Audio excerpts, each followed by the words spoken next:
tibalah saatnya kita ke puncak acara, ujung acara, closing statement, dan juga hikmah yang akan disampaikan oleh Wakil Ketua Majelis Syuro Partai Keadilan Sejahtera sekaligus sebagai Wakil Ketua MPR RI kepada Bapak Dr. Muhammad Hidayat Nur Wahid MA. Kami persilahkan.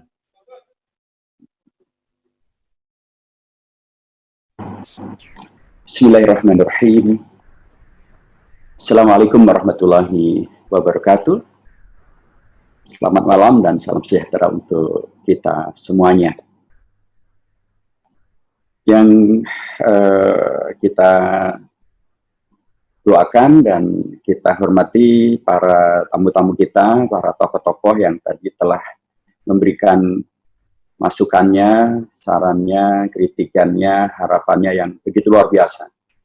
Luar biasa sekali yang telah diberikan oleh sejak Profesor Dr. Abdul Mu'ti, kemudian Bapak Dr. Andes Muhammad Siddiq, kemudian Bapak Selamat dari PA 212, Selamat Ma'arif, dan juga Pendeta Jimmy Sarmin, Bapak Pendeta Bapak Romo Siswantoko, dan kemudian juga tadi disampaikan yang sahabat kita Bapak Salim Afillah, dan qadarullah tadi ditutup buat kita memiskun oleh Profesor Dr. Rahmat Wahab dari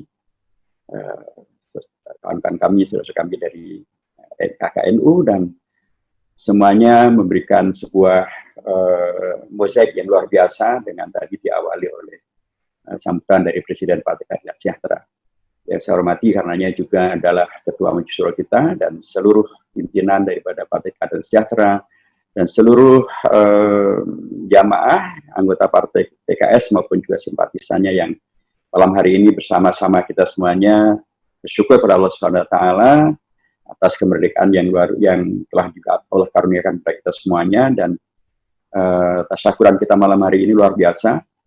Selain daripada tokoh-tokoh yang telah memberikan masukan yang sangat luar biasa, tapi juga waktunya juga luar biasa. Ini lebih lama daripada prosesi peringatan PTT Proklamasi tadi siang di Istana Negara sekalipun. Tentu ini harapannya adalah menegaskan kembali bahwa pertama kami PKS betul-betul bersyukur kepada Allah SWT atas karunia yang luar biasa yang telah diberikan kepada kita, bangsa Indonesia, umat beragama di Indonesia, partai-partai yang ada di Indonesia, ormas yang ada di Indonesia, sehingga kita berada di satu negara yang telah dimerdekakan, Allah merdekakan semenjak 75 tahun yang lalu. Lepas dari beberapa tahun kita dijajah, tetapi jelas memang Indonesia ini begitu diminati oleh bangsa-bangsa yang lain untuk dijajah. Mungkin tidak banyak negara yang dijajah oleh 6 negara. Gitu. Indonesia ini pernah dijajah oleh sejak dari Spanyol, kemudian Portugis, kemudian Belanda, kemudian Perancis, kemudian Inggris, juga pernah dijajah oleh Jepang. Ini suatu kondisi yang ya tidak perlu dimasukkan ke muri ya, tapi inilah fakta bahwa Indonesia ini begitu diminati sehingga banyak pihak ingin menguasai Indonesia. Tetapi alhamdulillah tadi dari beragam masukan yang telah diberikan, kita mendapatkan satu bukti bahwa bangsa Indonesia memang bisa terus survive gitu ya, dan survive-nya itu kemudian dibentukkan misalnya dalam konteks untuk menghadirkan Indonesia merdeka, itu luar biasa. Ada satu kolaborasi dan saling menguatkan ya antara beragam organisasi, beragam latar belakang, baik itu dari latar belakang agama yang berbeda, latar belakang suku yang berbeda, latar belakang politik maupun ormas yang berbeda. Itu bisa kita lihat semenjak dirancangnya Indonesia menjadi melalui Sumpah Pemuda. Di sana yang terlibat sudah sangat beragam. Ada latar pemuda yang beragam, ada Jong Java, ada Sulong Sumatera Tembon, ada yang latarnya dengan membawa agama, Jong Islami Tembon, ada yang kemudian latarnya membawa kepada profesi. Tapi ini kemudian semuanya bermuara kepada BPUPK. Di BPUPK itu juga beragam ragam, ada yang latar sukunya beragam, latar belakang partainya beragam, latar belakang orangnya beragam, tapi mereka satu. Dan itu kemudian menjadi semakin mengerucut ketika menghadirkan Panitia 9. Panitia 9 itulah terasa betul ya, keragaman itu terwadahi dan terwakili. Ada yang latar belakangnya dari suku yang berbeda-beda, profesi yang berbeda-beda, agama yang berbeda-beda, termasuk juga organisasi yang berbeda-beda, ada yang ormas, ada yang orpol, tapi mereka satu kata, yaitu untuk menghadirkan gentleman agreement, menghadirkan Piagam Jakarta, pembukaan Undang-Undang Dasar, yang tadi telah diingatkan oleh Bapak Dr. Andes M. Siddiq dari DDII atau dari MOI, yang kemudian itu semuanya menjadikan kita bangsa Indonesia mempunyai pijakan untuk menjadi bangsa yang merdeka. Jadi karenanya sekali lagi kami dari PKS menyampaikan jazakumullah khairan, terima kasih matur nuwun yang sangat kalau guyonannya dikatakan kalau di kalangan Angkatan Darat ya terima kasihnya yang seluas-luasnya karena daratan Indonesia sangat luas. Kalau di kalangan Angkatan Laut ya terima kasih yang sedalam-dalamnya karena lautan kita sangat dalam. Kalau di kalangan Angkatan Udara ya terima kasih yang setinggi-tingginya karena udara kita sangat tinggi. Dan kalau di PKS karena ini adalah partai agamanya, terima kasihnya seikhlas-ikhlasnya. Semuanya kita ikhlas ada di sini. Terima kasih jazakumullah khairan atas semua masukannya yang sangat luar biasa, semua harapannya, semua husnudzonnya, sejak dari Prof. Abdul Mu'ti sampai yang terakhir tadi oleh Prof. Rahmat Wahab, termasuk juga oleh rekan-rekan kita dari PGI maupun KWI dan Prof. Sahabat saya Prof. Philip Wijaya dari Dharma Budi. Terima kasih atas sekaligus harapan dan husnudzonnya, baik sangkanya dan kepercayaannya kepada PKS, dan ini penting betul untuk menjadi catatan besar bagi seluruh kader PKS, simpatisan PKS dan seluruh jajaran PKS untuk kemudian bisa merealisasikan apa yang mereka harapkan, seperti yang tadi diharapkan oleh Pendeta Jimmy, agar kemudian sarana untuk bertemu semacam ini dipersering, ya, jangan kemudian hanya sekali dan kemudian tidak berlanjut, atau seperti dari Romo Siswantoko tadi, agar kemudian kebersamaan ini semakin kita kuatkan melalui aksi-aksi yang nyata. Dan alhamdulillah memang kami di Partai Keadilan Sejahtera, sekalipun sekarang ini kami berada di posisi oposisi, berada di luar kabinet, tapi kami betul-betul berjuang dan melakukan apa yang terbaik untuk Indonesia.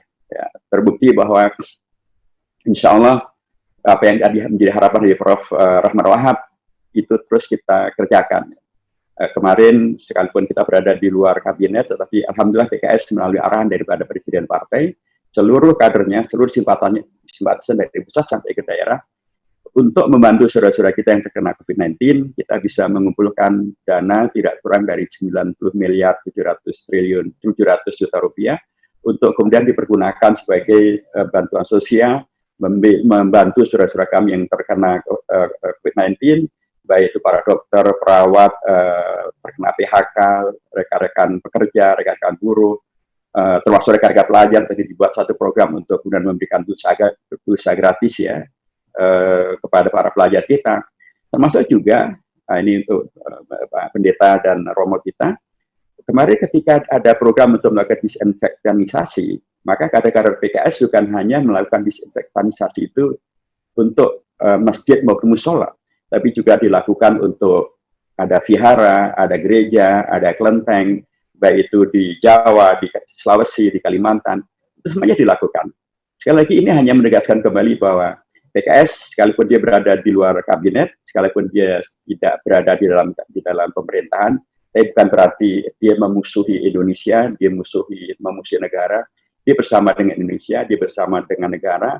Ketika lagi mendapat kesulitan, maka PKS melakukan apa yang bisa dia lakukan untuk membantu negara, membantu bangsa Indonesia. Dan itulah salah satu cara kami untuk mengisi kemerdekaan yang ada di Indonesia ini.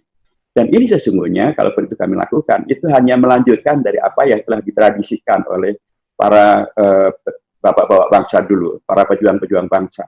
Kita tahu bahwa Hadratus Syekh Haji Hasyim Asy'ari melalui resolusi jihadnya, kemudian bisa menyelamatkan Indonesia dari dijajah kembali oleh Belanda yang kompleks sekutu. Kita tahu bahwa nanti pada tahun 46 dari Yogyakarta, pengurus besar Muhammadiyah mengeluarkan amanat jihad untuk kemudian menggerakkan potensi umat untuk bangkit menjaga kemerdekaan Indonesia melawan penjajahan Belanda. Kita tahu bagaimana kemudian itu semuanya terjadi sesudah pada tanggal 18 Agustus 4 tokoh umat Islam menerima keberatan yang disampaikan oleh sebagian saudara-saudara kami dari Indonesia Timur dan kemudian merubahlah menjadi ketuhanan yang Maha Esa. satu hal yang kemudian berlanjut ketika kemudian Belanda merubah Indonesia dari negara kesatuan Republik Indonesia yang dicita-citakan melalui konstitusi kita di bab 1 pasal 1 ayat 1. Belanda merubahnya menjadi Republik Indonesia Serikat. Nah, tampillah kembali seorang tokoh dari Partai Islam, dari Partai Masyumi. Waktu itu masih partai yang disepakati di satu saja partai yang ada sampai tahun 50. NU juga masih ada di sana, Muhammadiyah masih ada di sana, semuanya ada satu partai. Ketika kemudian Indonesia dipecah oleh Belanda menjadi RIS, maka tampillah tokoh Partai Islam yang beliau juga adalah wakil ketua umum dari satu ormas Islam. Tapi beliau sesungguhnya ketika mengusulkan dan menyampaikan resolusi misi integralnya untuk mengembalikan Indonesia menjadi negara kesatuan Indonesia sebagaimana cita-cita kemerdekaan Indonesia, beliau sebelumnya terlebih dahulu juga bertemu dengan pimpinan daripada Partai Katolik yaitu C. Kasimo dan Partai Kristen yaitu B. Tambunan, dan kemudian mereka bersepakat untuk kemudian melakukan sesuatu untuk menyelamatkan Indonesia untuk kembali menjadi NKRI. Dan tampillah Muhammad Natsir melalui misi integralnya pada tanggal 3 April untuk dalam tanda kutip mengkoreksi perjalanan bangsa, mengembalikan kepada NKRI-nya, dan itu kemudian diterima oleh Bung Hatta dan Bung Karno pada tanggal 17 Agustus 2050 diproklamasikanlah Indonesia menjadi NKRI. Jadi saya ingin mengatakan bahwa kalau PKS pada malam hari ini mensyukuri karunia kemerdekaan, karena kami mensyukuri betul bahwa seluruh perjuangan ini dulu sudah dicontohkan oleh para founding fathers. Dulu mereka bersama-sama lintas ormas, lintas agama, bahkan ormas dengan partai politik pun menjadi satu. Sebuah kesatu paduan yang luar biasa sangat bagus yang tadi diingatkan oleh Bapak Slamet Ma'arif, agar kita semuanya mempunyai kejujuran sejarah untuk membaca bahwa kebersamaan inilah yang penting betul untuk selalu kita pupuk. Sehingga kita tidak lagi menikam ke dalam gitu ya, atau melakukan tindakan-tindakan yang justru akan menghadirkan perpecahan di antara kita semuanya, sesuatu yang sudah diselesaikan oleh para founding fathers dahulu, sesuatu yang telah diselesaikan oleh aksi-aksi yang nyata. Sehingga karenanya COVID-19 ini bisa kita artikan sebagai barangkali adalah sebuah kondisi di mana membuat umat beragama, ormas-ormas keagamaan dan partai-partai politik untuk tidak lagi terjebak pada konflik dan atau menghadirkan konflik di antara mereka, tetapi justru akan bisa menjadikannya atau COVID-19 itu bisa dijadikan sebagai musuh bersama, musuh daripada partai-partai atau partai-partai Islam atau ormas-ormas atau ormas keagamaan. Sesungguhnya bukanlah di antara mereka, bukanlah musuh kita adalah sesama ormas, sesama partai atau ormas dan partai. Yang musuh kita adalah dulu kaum kolonialis yang bernama macam-macam itu, tapi sekarang bisa berarti adalah kaum kolonialis baru yang bernama KKN, yang bernama korupsi, yang bernama COVID-19, yang bernama kebodohan, yang bernama pembodohan, perusahaan sumber daya alam, dan beragam hal yang kemudian tidak sesuai dengan cita-cita Indonesia merdeka. Indonesia merdeka mengalami beragam fase. Ketika kemudian pertama kita merdeka, Indonesia ini oleh para founding fathers dibekali dengan nilai-nilai yang luar biasa dalam. Itulah yang ada dalam pembukaan Undang-Undang Dasar, yang pada alinea keempatnya di paruh akhirnya di sana ada Pancasila yang disepakati terakhir menjadi Pancasila 18 Agustus. Dan ini ada satu pegangan yang luar biasa kalau kita lihat dengan cara kita menyikapi tentang HIP. Ini kan ada pertemuan yang luar biasa.